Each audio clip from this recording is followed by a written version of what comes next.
Also, interesting, there's a new bracketology out, and it depends on who you want to look at. They're all a little bit different. We'll get into that a little bit, and somehow, right now, the Big 12 looks pretty. I'll get into that right now. Number one seeds, this is from through last night's games, and this is why tomorrow is big for Kansas, Baylor, Texas Tech, whoever else, and even UT that is a part of the conversation when it comes to a top four seed.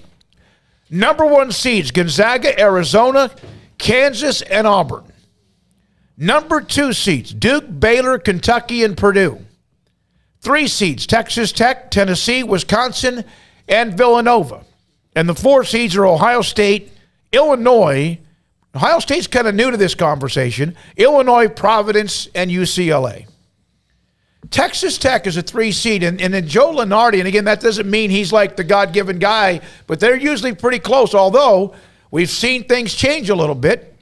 He had Texas Tech kind of drop a notch or two in the number three line of a number three seed. I don't know how that's possible. Yeah, I don't know, especially given the two wins that they have over Baylor and a win over Kansas. But I think for Baylor staying on the two line is mostly because of what they did before the conference season started, and they played a really strong, non-conference schedule, and decimated a good Villanova team, and looked like the best team in the country, and then injuries happen and it's different. So I don't know. That still kind of surprises me that you have a team that beat you twice below you on the.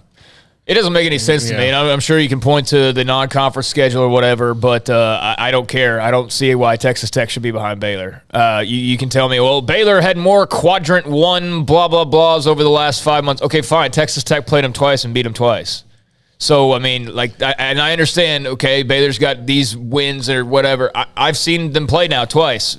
Texas Tech is a better team than Baylor. They're 2-0 against them. So, yeah, I don't get that. I really don't. I understand that in basketball, it's not a who's hot right now necessarily. It's a what you've done the entire time, and I think there's a lot of merit to that. But I also think there should be some merit to where you are right now. And it seems like Baylor's getting a big benefit of the doubt in a lot of these polls, because I understand they're winning more than they're losing still, but there's a whole lot of, well, what they did earlier in the year before the injuries, and, well, what they did last year and then this year before the injuries. And it's like, well, before the injuries was like 6 weeks ago, and this has been a different team for the last 6 weeks. So how you're justifying because of what they could be or what they did 6 weeks before as why they're still at number two, I mean, that's just, I wouldn't view it that way, but I understand that that's how they do it, I suppose. Ken Palm, and I'm going over all the different ones, so we're going through the levels of this. And again, 254-339-1122, and the chat room is open on YouTube, 365 Sports. Baylor's 4, Kansas 5, Houston 6, Texas Tech 7. That's in the Ken Palm ratings, which is all sorts of analytical stuff. In the Jerry Palm, he's got Baylor as a number 2 seed. He's got Kansas a number 1 seed, and then Texas Tech a number 3 seed. So that's two different bracketologies. Then Ken Palm. Now let's go to this. The quadrant ones, which you mentioned, but is a big deal. Now, it's not everything.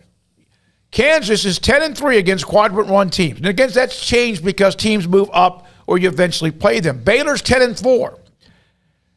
Texas Tech is 7-6. But they have a 5-1 record against UT, Kansas, and Baylor. But 7-6 overall. And, of course, they haven't lost at home. They have looked like they're the better team. And you can move into the yeah, but stuff, but this does matter, that Baylor's 10-4, Texas Tech 7-6, and Kansas is at 10-3. So if Baylor beats Kansas, and that's if, they would end up at least through tomorrow with a better quadrant 1 record of 11-4 compared to 10-4. And then that might bump them up. Who knows? They probably still would need to beat Texas and whoever else. I don't know if they can get to a number 1 seed. I think that Baylor, to get to number 1 seed, I think they essentially have to win out the regular season. But I do think that to stay where they are, they just don't need to lose to Iowa State or the teams that they should beat down the stretch. Win the games you're favored in and do that. And, of course, beating Kansas tomorrow would go a long way to do that. By the way, the Ohio State in the conversation, they beat Illinois last night. Did you see Brad Underwood throw a fit? He was mad about a call, and he got his – he didn't wait He didn't get the technical foul and ejected because he incited the crowd by doing this, like Dan Hurley was ejected because he had only had one tee. He got the second one, and he made it count. He made it count, Illinois' head coach, as the Illini fell to Ohio State as well. So we're down to the last few days of the college basketball regular season. So tomorrow night, 7 o'clock, Baylor and Kansas, the women play each other at 2. Now,